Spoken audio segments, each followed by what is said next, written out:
दोस्तों, हमारा देश दुनिया का दूसरा सबसे ज्यादा जनसंख्या वाला देश ही नहीं है, दुनिया का सबसे युवा देश भी है। हम बचपन से सुनते आए हैं कि इंडिया एक इमर्जिंग इकोनॉमी है, लेकिन ये कब तक इमर्जिंग ही रहेगी। कई दशकों से हम खुद को डेवलपिंग नेशंस में तो गिनते आ रहे हैं, लेकिन डेवलप हो नहीं पा रहे। वहीं दुनिया के कुछ बेहद ही छोटे देश हमसे 50 साल आगे भविष्य में जी रहे हैं। और दोस्तों, आज हम बात कर रहे हैं जापान की। जापान हमारे राजस्थान राज्य से कुछ ही बड़ा है, और जिस तरह भारत ने 1947 में बंटवारे का दुख सहा है, उसी तरह जापान को भी 1945 में 2 एटम बॉम्ब का दर्द अपनी जमीन पर झेलना पड़ा। फिर भी जापान की टेक्नोलॉजी हो या एजुकेशन, एटिकेट्स हो या फिर इनोवेशन, उसका मुकाबला हम भारतीयों के बस की बात क्यों नहीं।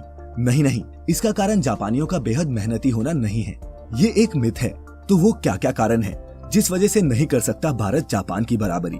आज की इस वीडियो में हम आपको यही बताएंगे। लेकिन एक बात मन से पहले ही निकाल लें कि हमारा मकसद भारत को नीचा और जापान को ऊंचा दिखाना हरगिज नहीं है। यहाँ होने वाली हर बात फैक्ट है, तो सीट से चिपक कर बैठे रहें। भारत और जापान का इतिहास तो एक सा है, लेकिन दोनों देशों की वर्तमान स्थिति में जमीन और आसमान का अंतर है। जापान भले ही इंडिया के मुकाबले जन और जमीन के मामले में छोटा देश हो, लेकिन और चीजों में वो भारत से काफी आगे है।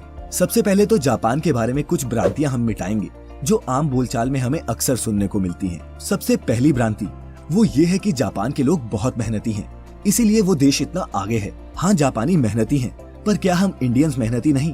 OECD के इन स्टैटिस्टिक्स के मुताबिक अगर हार्डवर्क ही तरक्की का कारण होता तो मेक्सिको को सबसे ज्यादा विकसित मुल्क होना चाहिए था। 2015 के इन आंकड़ों के मुताबिक यहाँ जापान के वर्कर्स ने सालाना एवरेज 1719 घंटे काम किया, वहीं मेक्सिको के वर्कर्स ने 2200 से भी ज्यादा घंटे औसतन काम किया। इससे एक बात सिद्ध होती है कि मेहनत कितनी की जाए, इससे ज्यादा कहाँ की जाए ये ज्यादा मायने रखता है।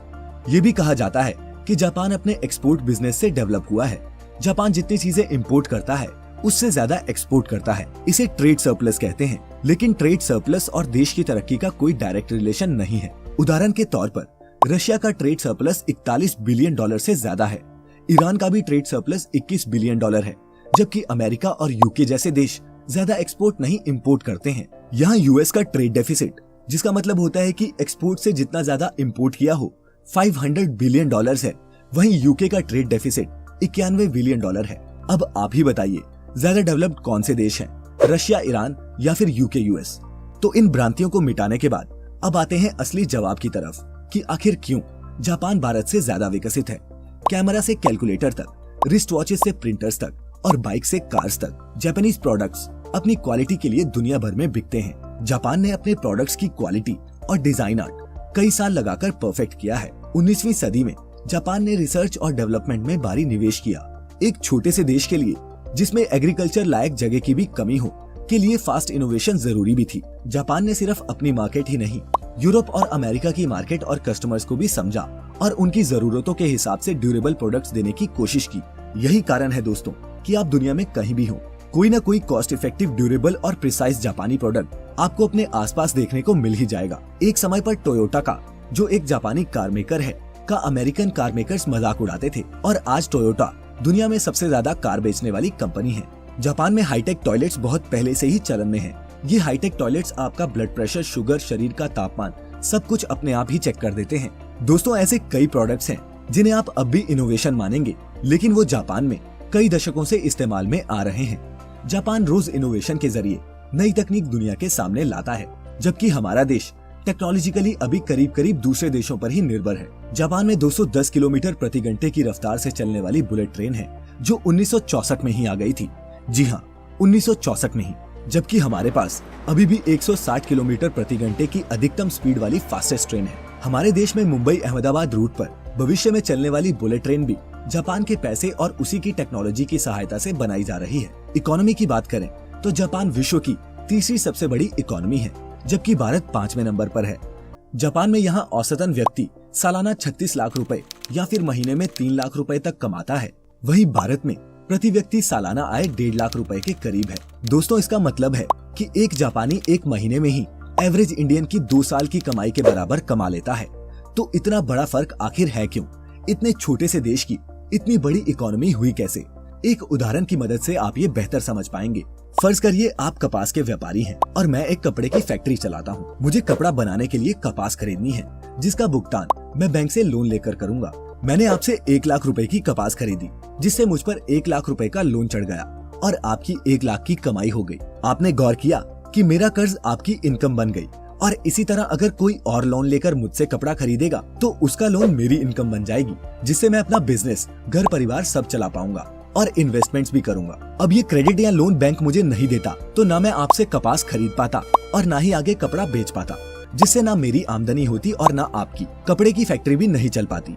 दोस्तों, मॉडर्न इकोनॉमी इसी क्रेडिट के सिद्धांत पर काम करती है। वर्तमान में 95% पैसा जो अस्तित्व में है, असल में वो क्रेडिट है। जापान ने इसी क्रेडिट एक्सपेंशन की पॉलिसी को अपनाकर जापानियों की इनकम, इन्वेस्टमेंट्स, प्रोडक्टिविटी और क्वालिटी ऑफ लाइफ को आज इस मुकाम तक पहुंचाया। बैंक्स ने बेहद कम दरों पर बेशुमार लोन दिए, जिनसे बिजनेसेस, स्टार्टअप्स और इन्वेस्टमेंट्स की जापान में आंधी आ गई, जिसने जापान को आर्थिक तौर पर संपन्न बनाया। जापान में आज भी बैंक की लोन दरें दुनिया में सबसे कम में से एक हैं। यहाँ भारत में बैंक लोन लगभग 9% के एवरेज इंटरेस्ट रेट पर मिलता है, वहीं जापान में लोन 1% जैसे कम इंटरेस्ट रेट पर मिलता है। इस आर्थिक आजादी और इनोवेशन के अलावा और भी कई कारण हैं जो इस छोटे आइलैंड देश को हमसे बेहतर बनाते हैं। तो आइए डालते हैं इन सभी कारणों पर एक नजर। सबसे पहला कारण है जापानी संस्कृति आपसी सम्मान, बलिदान और पकड़े हुए काम को पूरा करने के लिए प्रेरित करती है। जापानी हमारी तरह टेम्पररी फिक्सिंग या फिर जुगाड़ नहीं करते। जापान में सामाजिक सद्भाव और समर्पण की एक मजबूत संस्कृति भी है जो उन्हें इकट्ठे आगे बढ़ने में मदद करती है। हम यहाँ मंदिर, मस्जिद से लेकर फिल्म रिलीज होने जैसे विवादों से जूझते रहते हैं और इसीलिए डेवलपमेंट की बात कोई करता ही नहीं और ना कोई सुनना चाहता है। नंबर 2, जापान का एजुकेशन सिस्टम इंडिया से उलट बेहद कारगर है। जापान के स्कूल्स में साइंस और मैथ्स पढ़ने से पहले बच्चों को समाज के लिए एक अच्छा इंसान बनने की ट्रेनिंग मिलती है।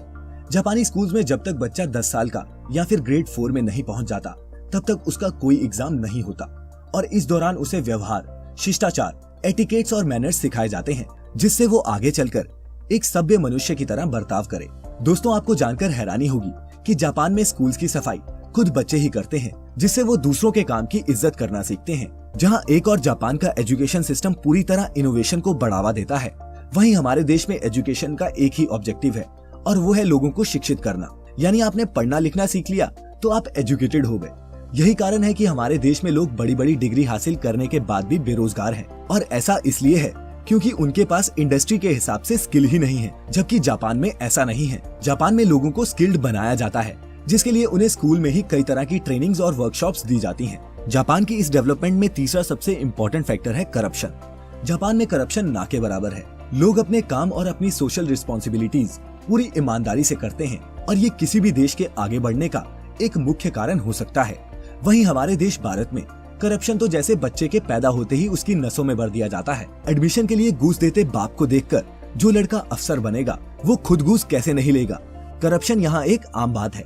नंबर 4, जापान कभी किसी देश का गुलाम नहीं रहा और ये किसी भी देश की हिस्ट्री के लिए एक बहुत इंपॉर्टेंट फैक्टर है। इस चीज ने उसके लोगों को इनोवेशन के लिए एक सॉलिड बेस तैयार करने का मौका दिया। जापान ने कई देशों पर राज भी किया, जबकि दूसरी तरफ हमारा देश भारत अलग अलग ताकतों का 700 से भी ज्यादा साल गुलाम रहा है। नंबर 5, आखिरी और बेहद जरूरी कारण है जापान का R&D पर इन्वेस्ट करना। जापान अपनी GDP का 3% से ज्यादा हिस्सा रिसर्च एंड डेवलपमेंट को एलोकेट करता है, जबकि भारत तो GDP का पूरा 1% हिस्सा भी रिसर्च के लिए नहीं देता। किसी की टेक्नोलॉजी को हम रिवर्स इंजीनियर करके कॉपी तो कर सकते हैं, लेकिन नई इन्वेंशंस के लिए एक सपोर्टिव माहौल, नेटवर्क और R&D में ढेर सारी फंडिंग की जरूरत होती है। यहाँ तक कि चीन भी R&D में अब भारी निवेश कर रहा है। उन्होंने महसूस किया है कि बस बड़े पैमाने पर प्रोडक्ट्स और वर्कफोर्स का एक्सपोर्ट इकोनॉमी को हमेशा के लिए बनाए नहीं रख सकता। अंत में सबसे महत्वपूर्ण बात यह है कि जहां एक और हम भारतीय अपनी निजी प्रगति को ही देश की प्रगति समझते हैं, वहीं जापानीज देश की प्रगति को ही अपनी प्रगति समझते हैं। वहां के लोग हर काम को बड़े ही सिस्टमैटिक ढंग से करते हैं। इस सारी चकाचौंध के बीच जापान के मॉडल का एक डाउनसाइड भी है कि अब दशकों के विकास के बाद अर्थव्यवस्था स्थिर हो गई है, बर्थ रेट नेगेटिव है और डिप्रेशन और सुसाइड एक आम बात है। खैर, आजादी के इन 70 वर्षों में हमारे देश की उपलब्धियां भी बहुत सराहनीय रही हैं, लेकिन हम अभी तक जापान के स्तर पर नहीं हैं। उम्मीद है कि अगले कुछ दशकों में हम वहां पहुंचेंगे। दोस्तों, हमारा मानना है कि भारत की समस्याएं आर्थिक से ज्यादा राजनीतिक और सामाजिक हैं। हमें आगे बढ़ने के लिए अपनी पुरानी रूढ़िवादी सोच को पीछे छोड़ना ही होगा। हर नागरिक को बराबर का मौका और हक देना होगा, तभी हम मुकाबला कर पाएंगे 2050 में जी रहे जापान का। उम्मीद है दोस्तों आपको आज की ये वीडियो पसंद आई होगी। अगर आप किसी और देश के साथ भी भारत का कंपैरिजन चाहते हैं तो नीचे कमेंट्स में हमें जरूर बताएं। सब्सक्राइब करें the mystical land YouTube channel ऐसी सभी इंटरेस्टिंग वीडियोस के लिए। फिलहाल आज के लिए इतना ही। आपका फिर से बहुत बहुत शुक्रिया।